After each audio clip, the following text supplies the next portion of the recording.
बोलो सच्चिदानंद भगवान की जय।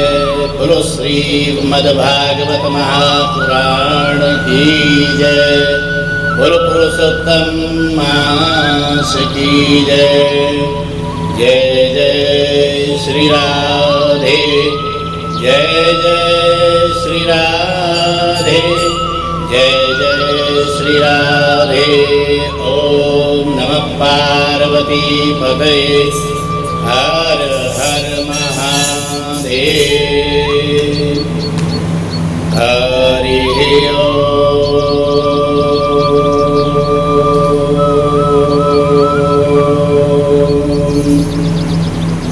लंबोदरं परम सुंदरमेकदन्तं पीताम्बरं त्रिनयनं परमं पवित्रम् उद्यद्दिवाकरनिभोज्ज्वलकान्तिकान्तं विघ्नेश्वरं सकलविघ्नहरं नमामि। देवी प्रपन्नार्तिहरे प्रसीद प्रसीद मातर् जगतोऽखिलस्य। प्रसीद विश्वेश्वरि पाहि विश्वम्। त्वमेश्वरी देवी चराचरस्य। ध्येयं सदा परिभवग्नमभीष्टदोहम्। तीर्थास्पदं शिवविरञ्जनुतं शरण्यं। प्रत्यातिहं प्रणतपालभवाब्धिपूतं। वन्दे महापुरुषते चरणारविन्दम्।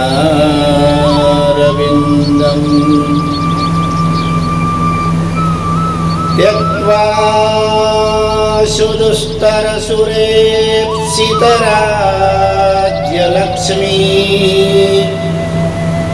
धर्मीष्ट आर्यवचसा यदगाधरण्यम्।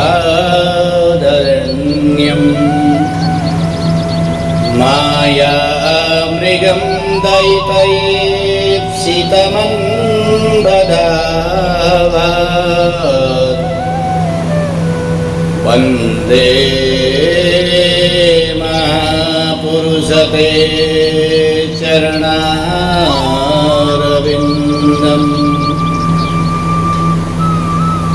वंशी विभूषितकरान्नवनीरदावात्।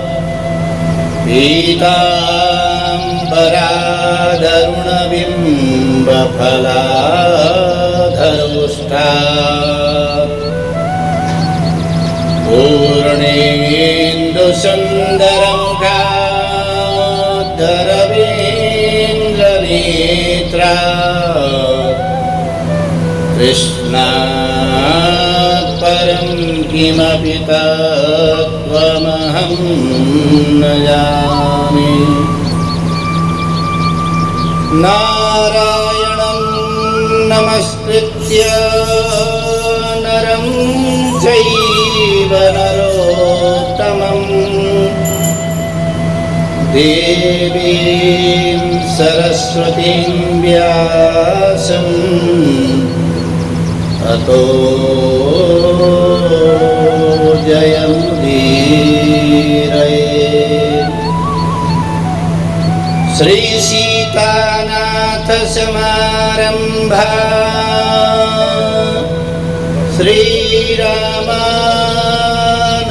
श्रीरामानन्दार्य मध्यमा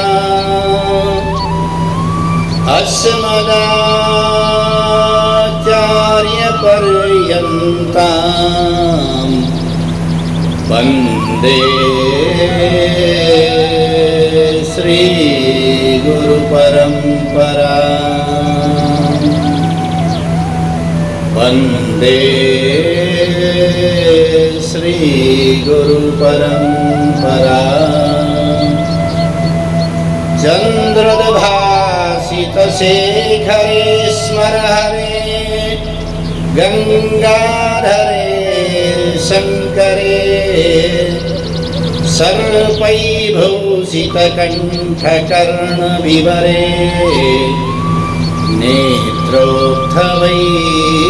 नेत्रोत्थवैश्वानरे दन्तिस्त्वत्कृतसुन्दराम्बरधरे त्रैलोक्यसारे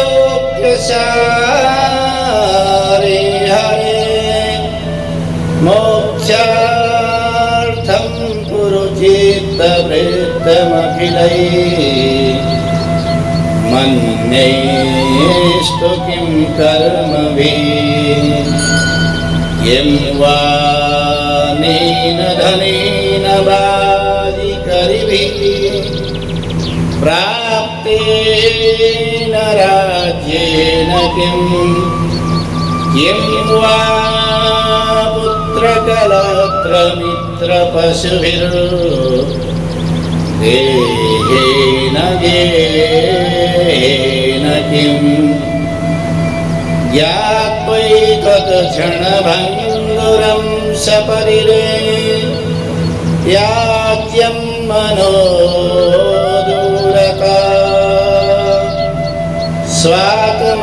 स्वात्मार्थं गुरुवाक्यतो भज भज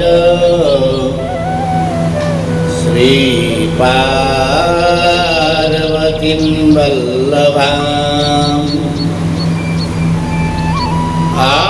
आयुर्नश्यति पश्यतां प्रतिदिनं याति क्षयं यौवनं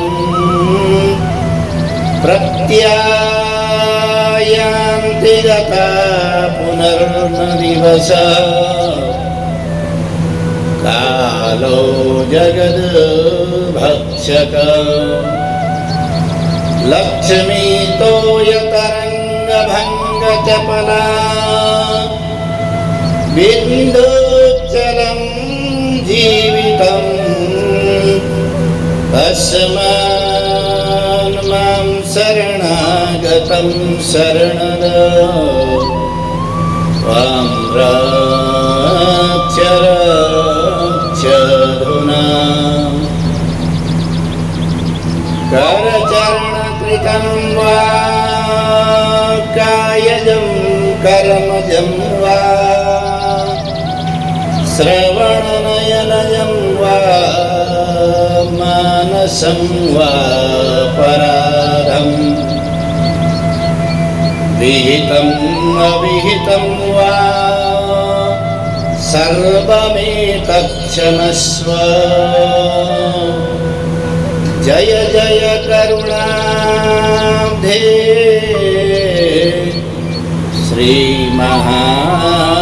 श्रीमहादेव शम्भो जय जय करुणाब्धे श्रीमहादेव शम्भो भक्त भक्ति भगवन्त गुरु चतुर्नाम बपुए तिनके पद वंदन किए नासै विघ्नानि नासै विघ्नानि।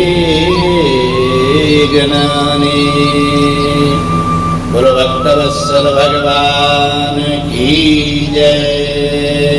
बोलो श्री भागवत महापुराण की जय। बोलो पुरुषोत्तम मास की जय। जय जय श्री राधे, जय जय श्री राधे, जय जय श्री राधे। ओम नमः पार्वती पतये, हर हर महादेव। बोल गौरी शंकर भगवान की जय।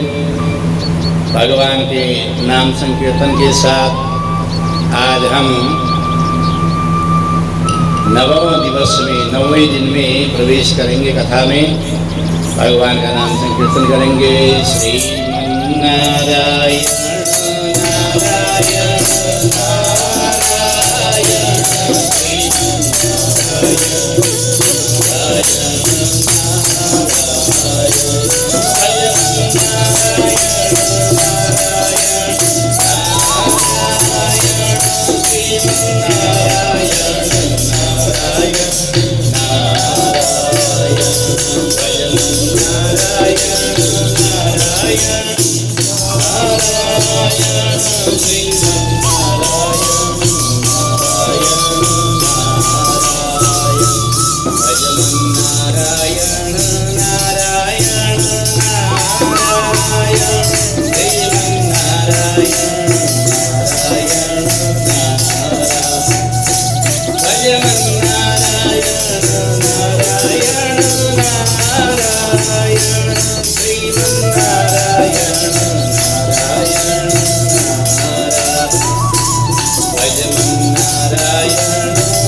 इन तीन स्वरूपा जो भगवती त्रिवेणी है, उसी त्रिवेणी में हम भी ज्ञान गंगा की त्रिवेणी में, भक्ति ज्ञान वैराग्य की त्रिवेणी में हम लोग सराबर हो रहे हैं।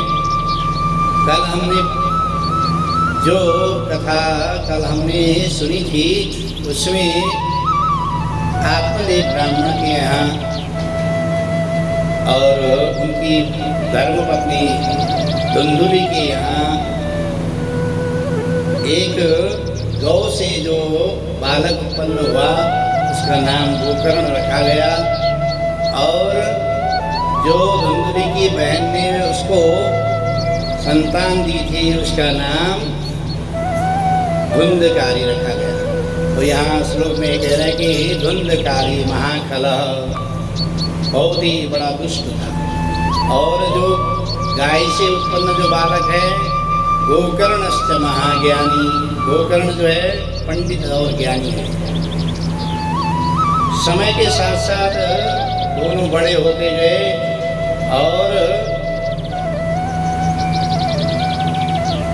बड़े होने के साथ अपने अपने जैसा स्वरूप था, जैसे उनकी प्रकृति थी, प्रकृति के हिसाब से वह कार्य भी करने लगे।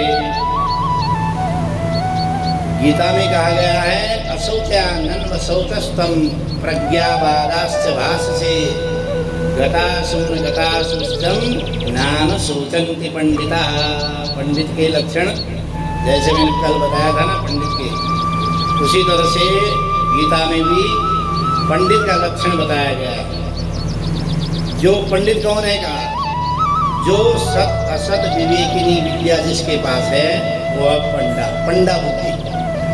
और जिसके पास यह पंडा बुद्धि है, सत और असत मतलब गलत और सही का जो चुनाव कर सके, जो निर्णय ले सके, सत असत विवेकिनी बुद्धि यस्य सा पंडा बुद्धि। और उसका जो निर्णय ले सके वह पंडित है। गतासुन गतासुश्चम नास्नान शोचन्ति पंडिताः, ऐसे पंडित। तो समय के साथ साथ गोकर्ण जी तो बड़े ज्ञानी हुए और धुंधकारी अपने अनेकों कुकृत्य करने लगा। और पंडित जी का जो आत्मदेव पंडित जी है उनका नाम था, तो जब उनके किसी व्यक्ति का नाम होता है, यश होता है, कीर्ति होती है, यदि संतान सही तरह से काम नहीं कर रही हो तो उसकी अपयश भी होने लगता है। जैसे बाहर सुनते थे कि तुम्हारे पुत्र के द्वारा ऐसा कार्य किया गया जो अनैतिक है, नीति के रहित है, तो पंडित जी को बड़ा दुख होता था। तो पंडित जी को बड़ा दुख हुआ तो वो सोचने लगे मैं कहाँ जाऊँ, क्या करूँ, क्या करना चाहिए। और क्योंकि उसको समझाने लगे तो वो तो समझता नहीं था। तो पंडित जी बड़े दुखी हो गए और अपने ही प्राण त्यागने के हिसाब से घर से निकलने लगे। यहाँ पर सुखदेव जी कह रहे हैं कि क्व तिष्ठामि क्व गच्छामि को मे दुःखं व्यपोहति प्राणस्त्यजामि दुःखेन हा कष्टं मम संस्थितम्। मेरा जो ये कष्ट है इससे बड़ा कोई कष्ट नहीं है। पहले तो रो रहे थे कि संतान नहीं हुई, अब संतान हो गई तो अब संतान के जो कष्ट है उससे बड़ा कष्ट कोई नहीं मानते। पहले कह रहे हैं कि दिग्जीवितम प्रजाहीनम विग्रहम च प्रजापनम, संतान के बिना गृह भी शून्य है, घर भी शून्य है। परंतु अब कह रहे हैं कि मैं कहाँ जाऊँ, कैसे करूँ, क्या करूँ, कैसे इस महामूर्ख के द्वारा जो पापाचार किया जा रहा है उससे मैं कैसे बदनामी से बचूं।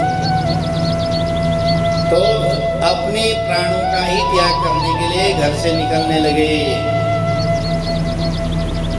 तो गोकर्ण जी से मुलाकात हुई। जैसे घर से निकल रहे थे, पहले भी मृत्यु के लिए घर से निकल करके जंगल में चले गए थे, ऐसे ही अपने आप को मारने के लिए आत्महत्या करने के पर्पज से ऐसे ही बाहर निकलने लगे।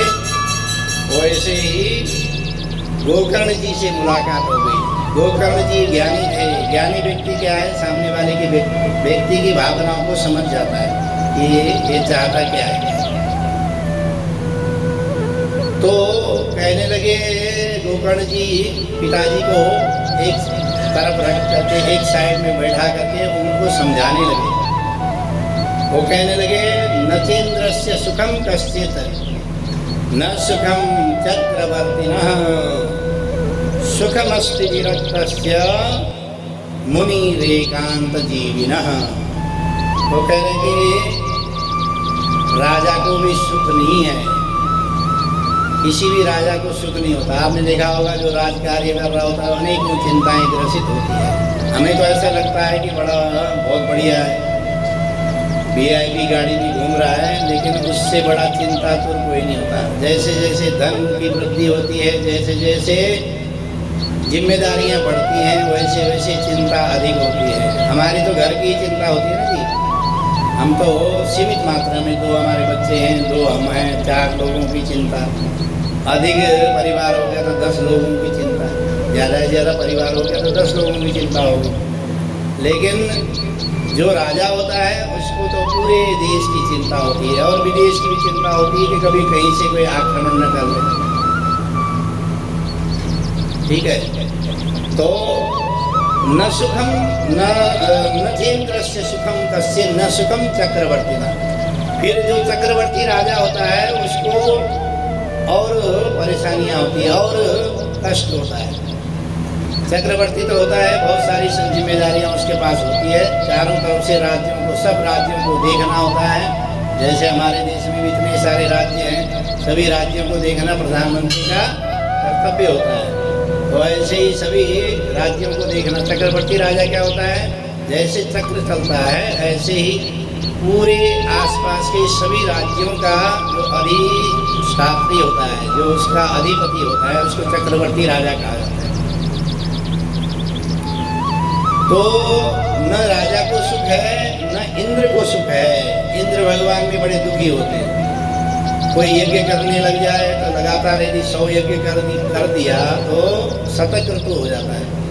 शतक्रतु होते ही उसको इंद्र पद प्राप्ति हो जाती है। 100 बड़े यज्ञ करते ही, यदि हम लोग जीवन में 100 बड़े यज्ञ कर दिए, और वो भी विधि विधान से और निष्काम भाव से, कामनाओं से युक्त नहीं, निष्काम भाव से। हम तो घर में पूजा भी कराते हैं, पंडित जी को बोलते हैं बहुत सारे व्यापार उन्नति हो, हमारे घर में बच्चों की संतान की वृद्धि हो, संतान की सुख हो, इस कामना से। निष्काम भाव से जब यज्ञ किया जाता है तब 100 यज्ञ करने के बाद शतक्रतु का पद मिलता है, और फिर शतक्रतु ही अगला इंद्र बन करके आता है। अभी वर्तमान में जो इंद्र है, इंद्र एक पद भी है। जैसे प्रधानमंत्री होता है, प्रधानमंत्री जी आ गए, आपके एरिया में कोई विधायक होता है तो विधायक जी आ गए। ऐसे ही इंद्र जो है एक पद है, ब्रह्मा जो है एक पद है। अभी जो इंद्र है उनका नाम पुरंदर नाम है, उनका पुरंदर।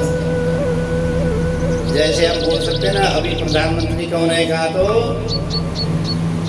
नरेंद्र मोदी जी हैं। तो इसी तरह से जो अभी के जो इंद्र हैं उनका नाम है पुरंदर। इसीलिए ब्राह्मण लोग जो संकल्प करते हैं तो बोलते हैं सची पुरंदराभ्याम नमः। सची उनकी धर्म पत्नी का नाम है। तो ऐसे इंद्र को सुख नहीं है। इंद्र भी यदि यज्ञ कोई करता है तो परेशान हो जाते हैं। और किसको सुख है कहा तो सुखम अस्ति विरक्तस्य मुनिरेकांतवासिनः। एकांतवासी भगवान का नाम स्मरण करने वाले जो संत हैं वही सुखी हैं। और पहले भी से आत्मदेव जी को यही कह रहे थे कि आप मेरे साथ सन्यासी बन जाओ, यह जो सांसारिक जो सुख है यह सुख नहीं है, यह परेशानी है। तो वो भी ऐसे कह रहे थे, संत भी ऐसे कह रहे थे। यहाँ गोकर्ण जी भी पिताजी को समझाते हैं तो मुनि रे एकांतवासी न, एकांतवासी जो मुनि है उन्हीं को सुख प्राप्त है। बाकी तो यह पूरा संसार जो है दुखालय है, दुखों का भंडार। जैसे आपने देखा हो विद्या का जहाँ भंडार होता है उसको विद्यालय कहते हैं, ऐसे ही यह दुखालय है। लेकिन फिर आत्मदेव जी कहने लगे बेटा ऐसा है, ये तो आपकी बात सही है, लेकिन मुझे तो भगवान की आराधना कैसे करनी है, क्या मंत्र जप करना है, कैसे पाठ करना है, इसके विषय में कुछ नहीं पता मुझे, और नहीं मेरा मन उस तरफ लगेगा। उसके लिए क्या करना चाहिए। तब गोकर्ण जी उनको 2 श्लोकों में, गोकर्ण जी 2 श्लोकों में उनको ज्ञान देते हैं। इसी को गोकर्ण गीता कहा जाता है। गोकर्ण की भी गीता है, ठीक है। जैसे अलग अलग तरह की नीतियाँ होती हैं, विदुर नीति है, चाणक्य नीति है, ऐसे गीताओं के भी अलग अलग है। भगवान के द्वारा जो गाया गया गीता वो श्रीमद् भगवद गीता, गोकर्ण जी के द्वारा जो ज्ञान दिया गया उसको गोकर्ण गीता, और भीष्म जी के द्वारा आगे कथा आएगी, भीष्म जी युधिष्ठिर जी को जो ज्ञान देते हैं उसको भीष्म गीता कहा जाता है। ऐसे अनेकों गीता हैं। गीता का मतलब है, गीत का मतलब होता है गाना, बताना, उस बारे में श्रेष्ठ वाक्य बताना। तो गोकर्ण जी पिताजी को ज्ञान देते हैं, बोलते हैं, क्या बोलते हैं?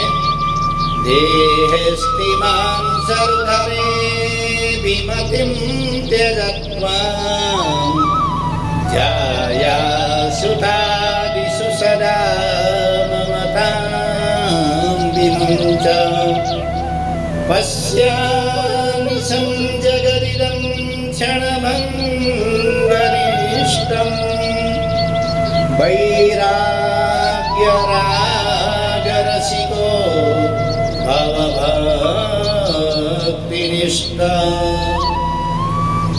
धर्मं भजस्व सततं त्यज लोकधर्मान् सेवस्य साधुपुरुषान् जहि कामतृष्णान्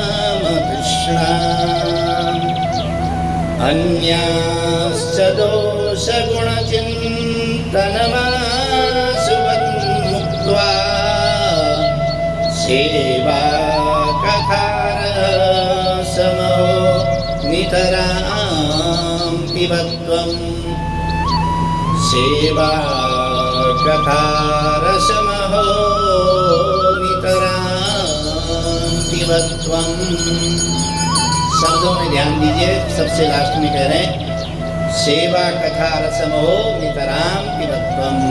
भगवान का जो नाम रस है उसको निरंतर पान कीजिए। नाम का ही जो धन है ना वो इकट्ठा करना चाहिए, बाकी जो सांसारिक जो धन है वह समाप्त हो जाता है। नाम धन कैसा है? अरे न चौर्यहार्यम न च राजहार्यम न भ्रातृभाज्यम न च भारकारी। ये जो धन है ना जी, राम नाम का जो धन होता है ये न कोई चोर चुरा के ले जा सकता है। अभी बहन जी कह रहे थे कि भाई जो शेयर मार्केट है, शेयर मार्केट में जो पैसा लगाया जाता है उसमें कभी अप हो जाता है, कभी डाउन हो जाता है। सभी तरह का जो धन है उसको सुरक्षित करना बड़ा मुश्किल है। आपके पास बहुत सारा धन है तो चोर चुरा के ले जा सकते हैं, लेकिन ये जो राम नाम का जो धन है वो कोई चोर चुरा के नहीं ले जा सकता। इतना इकट्ठा कर लो, लेकिन राम नाम का धन इकट्ठा करने पर भी चोर आपका चुरा के नहीं ले जा सकता।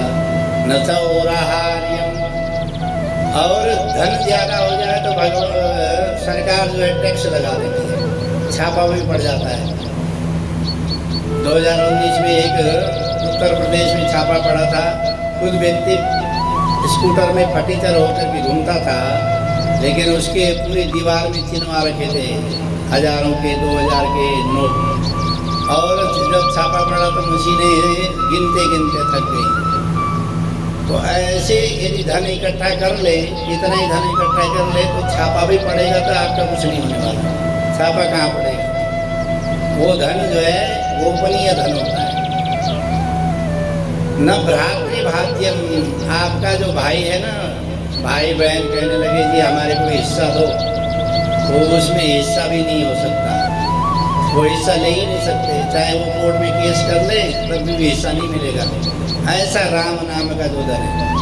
न तो भारकारी, यदि आप पैसे लेकर के जाएंगे, ज्वेलरी लेके जाएंगे, आजकल तो सोना इतना महंगा हो गया, यदि इकट्ठा करके 2-4 सूटकेस में भर करके सोना ज्वेलरी ले जाएंगे तो बड़ा भारी होगा, ज़्यादा उठा भी नहीं पाएंगे। एक गाड़ी में डाल दिया, 2 गाड़ी में डाल दिया, फिर भी वो भारी बहुत ज़्यादा है, कहीं पर भी उठा के ले जा नहीं सकते। न तो भारकारी है और भार युक्त भी नहीं होता। यह जो राम नाम का जो धन है ना जी, जितना इकट्ठा कर लो, सुबह से शाम तक वो नमो भगवते वासुदेवाय बोलो, पूरे पुरुषोत्तम मास में पुरुषोत्तम भगवान का नाम जितना इकट्ठा कर लो, सुबह शाम दोनों टाइम इकट्ठा कर लो, जितना समय मिले, तो भार होने वाला नहीं है। और इसीलिए जो राम नाम का जो धन है वो श्रेष्ठ धन है। वो भी यहाँ पर ये कह रहे हैं, सेवा कथा रसमो नितराम पिबत्वम। यह रस जो है, राम नाम का जो रस है, निरंतर पीजिए। और यह जो शरीर है, शरीर कैसा है कहा, देहस्तिमान सर्वधरे। यह जो शरीर है पंचभौतिक शरीर है, पृथ्वी जल तेज वायु आकाश से बना हुआ यह शरीर है। इस शरीर को इसी दृष्टि से देखिए। हम लोग तो दृष्टि अलग होती है, ये मेरा बेटा है, ये मेरी बेटी है, ये मेरा करीबी है, मैं और मोर और कोई माया, तो इस तरह से रहता है। लेकिन वो कह रहे नहीं, इसको ऐसा मत देखो। जब आप ये देखने लगोगे ये पंचभौतिक शरीर है, ये हमारा शारीरिक संबंध है, जिस व्यक्ति से भी संबंध है हमारा वह शारीरिक संबंध है, तो फिर ज्यादा माया मोह में चक्कर में नहीं पड़ेंगे। जाया सुतादिषु सदा ममतम विमुंच। ममता जो है हमेशा ही त्याग करना चाहिए। ममता का जितना त्याग करेंगे उतना ही हम सुखी रहेंगे। पश्यानिशम, वो कह रहे पश्यानिशम जगद इदम। यह जो संसार है जगद इदम, यह जो संसार है, संसार को कैसा मानोगा, दिन और रात। जैसे दिन रात परिवर्तन होता रहता है, ऐसे संसार भी परिवर्तनशील है। और निशा, मोह निशा की रात्रि, मोह निशा की रात्रि में कैसे होती है, एक तो होती है निशा रात्रि, एक मोह निशा की रात्रि। जो पूर्णमासी की जो रात्रि है उसको रात्रि, लेकिन एक मोह निशा होती है। एक है वो निशा, एक है मोह निशा।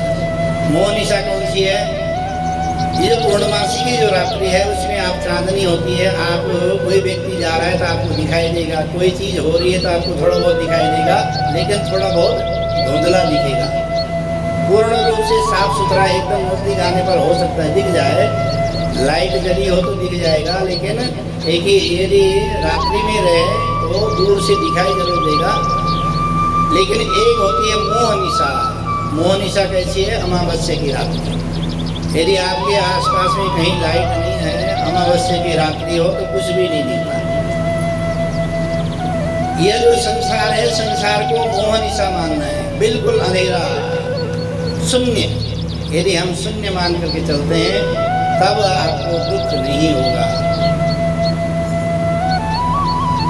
धर्मम भजस्व, कह रहे धर्मम भजस्व सततम निज लोक धर्म। एक लोक धर्म होता है।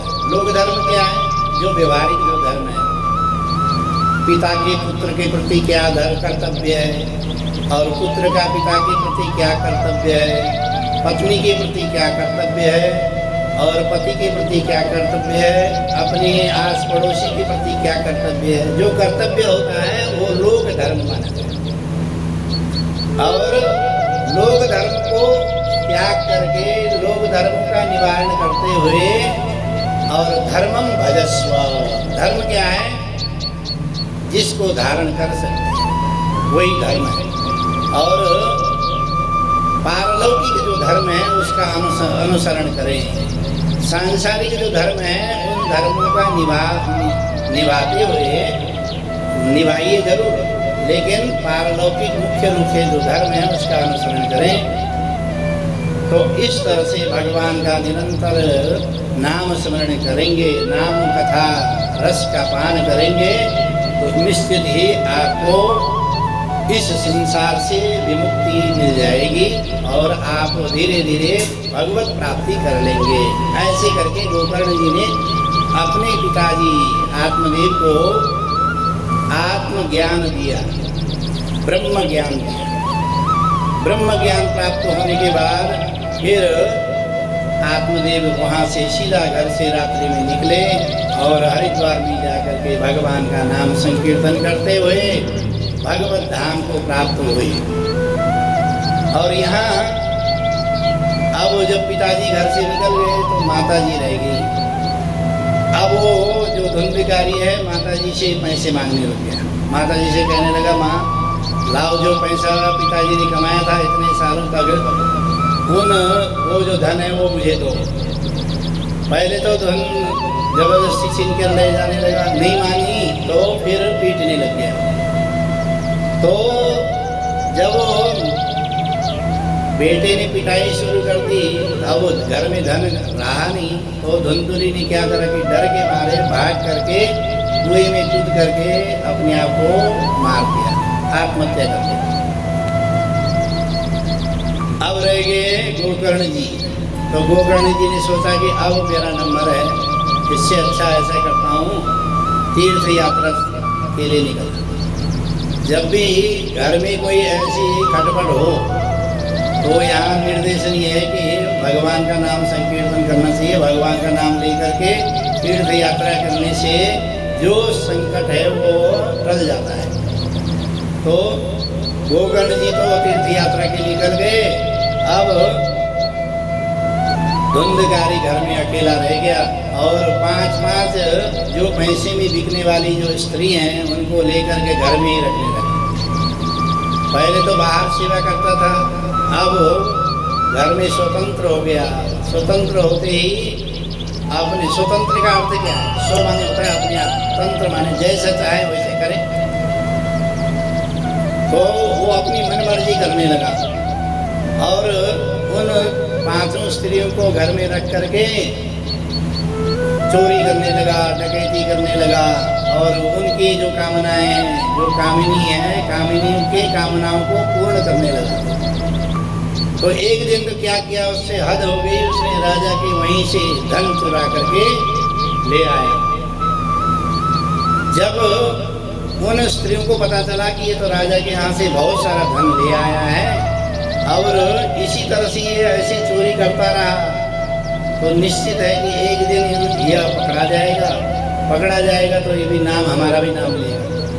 तो ऐसा करते हैं, इसको ही निपटा देते हैं। जो धन आज लेके आया है, इतना सारा धन लेके आया है, वो जब ये निपट जाएगा तो इसी धन को हम लोग लेकर के चले जाएंगे, तो अब सुखी जीवन जी सकती हैं। ऐसा उन्होंने आपस में मंत्रणा करी और रात्रि में उसको मदिरा पान करा करके जब वो खराटे बजा करके सो रहा था, उस समय उसकी खटिया में ही बांध करके गला दबाने लगे। जब वो कुछ बोलने लगा, चिल्लाने लगा, तो उनमें से एक स्त्री जाकर के अंगीठी में आग जल रही थी बढ़िया सुंदर सी, और वही आग के जो अंगारे हैं उसके मुंह में रख दिया। तो जैसे ही मुंह में रखा तो वह मृत्यु को प्राप्त हो गया और मृत्यु को प्राप्त हो गया। तो उन स्त्रियों ने क्या करा कि उसको, पहले तो क्या होता था, कच्चे मकान होते थे ना जी, कच्चे मकान और कच्चा ही आंगन होता था। आजकल तो फर्श लगा रहे हैं, रोड एरिया में एमसीडी वाले रोड में बनाते हैं, तो थोड़े दिनों बाद हम लोग अपने हिसाब से फर्श बनाने लग जाते हैं। तो ऐसे ही फर्श बनाते हैं, पक्का मकान बनाते हैं। उस समय तो ऐसा होता नहीं था। आंगन में ही उन्होंने गड्ढा खोदा और उसमें गड्ढे में ही उसको डाल करके ऊपर से लीप करके दूसरे दिन सुबह तो रफू चक्कर होके चलेगी। अब उसके बाद वो दुरात्मा होता है, उसके घर की तरफ लोग जाते भी कम ही हैं। दुष्ट व्यक्ति के घर की तरफ कौन जाता है? कोई जाता नहीं है। लोगों ने ध्यान नहीं दिया और धुंधकारी मारा गया। और उधर गोकर्ण जी को जब आत्मज्ञान हुआ, उनको समाचार मिला कि मेरे भाई की मृत्यु हो गई, और उसने अपने पिताजी माताजी के साथ साथ भाई के लिए भी गया में श्राद्ध किया, तर्पण किया। और श्राद्ध तर्पण करने के बाद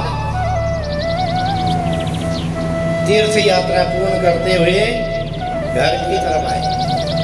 जब घर में आए तो आंगन में बैठे। पहले ज़माने में वैसे तो ऐसा बताया गया, घर जब भी वापस आए उस समय सूर्यास्त होते रहना चाहिए। इसीलिए पहले विवाह शादी में भी जब डोली लेके जाते थे, या तो सूर्यास्त के बाद डोली प्रवेश होती थी या सूर्योदय से पूर्व ही डोली घर में आनी थी। तो ऐसे ही यात्राओं का भी ऐसे है कि जब यात्रा करके आए तो शाम के टाइम हम अपने घर पहुँचे या अर्ली मॉर्निंग में पहुँचे। तो ऐसे ही वो शाम के समय जब रात्रि थोड़ी व्यतीत हो गई थी, उस समय घर पहुँचे, आंगन में बैठे तो हरिस्मरणम हरिस्मरणम हरि जी का स्मरण कर रहे थे। उसी समय वहाँ पर एक भयानक दृश्य दिखा। सबसे पहले एक भेड़ का बच्चा दिखाई दिया। कुछ देर बाद वो भेड़ का बच्चा भैंसा बन गया, भैंसा बनने के बाद हाथी बन गया, और हाथी बनने का तो गोकर्ण जी को बड़ा आश्चर्य हुआ कि ये क्या है। उन्होंने पूछा भाई कौन हो, तो वो बोल नहीं पाए। कमंडल उसे जल लिया और जल लेकर के जैसे ही उसने छींटा लगाया तो वह बोल पड़ा। क्या बोल पड़ा? वह जो प्रेत है, वह जो अनेकों आकृतियां दिखा रहा था, वो बोल पड़ा। क्या बोला? अहम भ्राता त्वदीयोऽसि धुंधकारी नामता स्वकीये नैव दोषेण ब्रह्मत्वं नासितं मया। स्वकीये नैव दोषेण ब्रह्मत्वं नासितं मया। इसमें शब्द में ध्यान दीजिए। वो कह रहे ब्रह्मत्वं नासितं मया। मया माने मेरा जो ब्रह्मत्व है, जो ब्राह्मण के घर में जन्म लिया था, वह स्वकीय नैव दोषेन, अपने ही दोष के कारण, अपने ही पापाचार के कारण, अपने ही कुकर्मों के कारण, स्वकीय नैव दोषेन ब्रह्मत्वं नासितं मया, मेरा ब्रह्मत्व जो है वो समाप्त हो गया। इसीलिए जो ब्राह्मण वर्ग है उनको अपने ब्रह्मत्व को हमेशा संचय करना चाहिए, बचाए रखना चाहिए, पापाचार के से दूर रहना चाहिए। वैसे तो सभी के लिए है, लेकिन ब्राह्मण को विशेष रूप से ध्यान देना चाहिए। ब्राह्मण को सत्कर्म करना, निरंतर पूजा पाठ करना, धर्म का आचरण करना, यह ब्राह्मण के लिए विशेष रूप से है। वो कह रहे हैं कि अहम भ्राता त्वदीयोऽसि, मैं तुम्हारा ही भाई धुंधकारी नाम का हूँ। वो गोकर्ण जी को बड़ा आश्चर्य हुआ। वो कहने लगे भाई तुम्हारे लिए तो मैंने गया में श्राद्ध किया, अनेकों जो तीर्थ है, जहाँ जहाँ तीर्थों में मैं गया वहाँ वहाँ तुम्हारे लिए तर्पण, मार्जन, पिंडदान किया, लेकिन उसके बावजूद भी तुम प्रेत बने हो। यह तो बड़ा आश्चर्य की बात है। तो वो कहने लगा महाराज ऐसा है, आप मेरी मुक्ति कराइए। अहो बंधो कृपा सिंधो भ्रातर मासु मोचया, मेरे को इस बंधन से, इस पिशाचत्व से, इस प्रेतत्व से मुझे मुक्ति दिलाओ भैया, मुझे मुक्ति दिलाओ। तो गोकर्ण जी कहने लगे ऐसा है, अभी रात्रि में तो तुम अपने स्थान में जाओ, मैं कल सोच करके कुछ न कुछ तुम्हारे लिए निर्णय लेता हूँ। तो वो उस समय जो प्रेत है वहाँ से चले गया। गोकर्ण जी रात्रि भर सोचते रहे, क्योंकि जो व्यक्ति ज्ञानी होता है, जो व्यक्ति धार्मिक होता है, वह दूसरे के लिए निरंतर सोचता ही रहता है कि क्या होगा।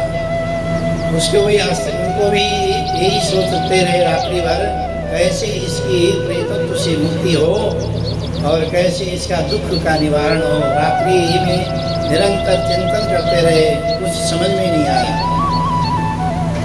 दूसरे दिन जो नगर के, ग्राम के जो लोग थे, जो वेद विद्वान लोग थे, ब्राह्मण थे, उनको बुलाया और उनसे भी परिचर्चा करी।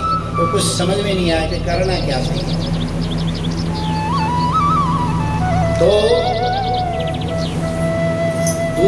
जब किसी से समझ में नहीं आया तो भगवान सूर्य की उपासना करने लगे। तो सूर्य की उपासना करते हैं भगवान सूर्य, क्योंकि जो ज्ञानी ध्यानी व्यक्ति है उनको कहीं कहीं दिव्य रूप से सूचना प्राप्त हो जाती है। भगवान सूर्य उपस्थित होकर के कहने लगे श्रीमद्भागवतान्मुक्ति सप्ताहवाचनं कुरु। श्रीमद्भागवत श्री महापुराण का कथा श्रवण कराओ, जिससे उसकी मुक्ति निश्चित ही होगी। भगवान सूर्य से जब प्रार्थना की है भगवान मेरे भाई की मुक्ति कैसे होगी, तो भगवान सूर्य ने उपस्थित होकर के गोकर्ण जी को ज्ञान दिया कि श्रीमद्भागवतान्मुक्ति सप्ताह वाचनम करो। सप्ताह यज्ञ जो श्रीमद्भागवत महापुराण की जो कथा है वह वाचन करो, निश्चय ही उसकी मुक्ति होगी। तो समय आने पर शुभ मुहूर्त में श्री गोकर्ण जी ने श्रीमद्भागवत महापुराण की कथा प्रारंभ करी और वैष्णव ब्राह्मण मुख्यम श्रोतारम परिकल्पय, और सभी जो नगरवासी लोग हैं, ग्रामवासी लोग हैं, सबको निमंत्रण दे करके कथा प्रारंभ शुरू कर दी। और आज का जो सत्र है यहीं पर विश्राम करते हैं, क्योंकि लोगों ने जाना होता है भगवान का नाम संकीर्तन करते हुए। आज का सत्र यहीं पर विश्राम करेंगे, फिर कल पुनः इसी स्थान से कथा प्रारंभ करेंगे। जय जय श्री राधे, जय जय श्री राधे, जय जय श्री राधे।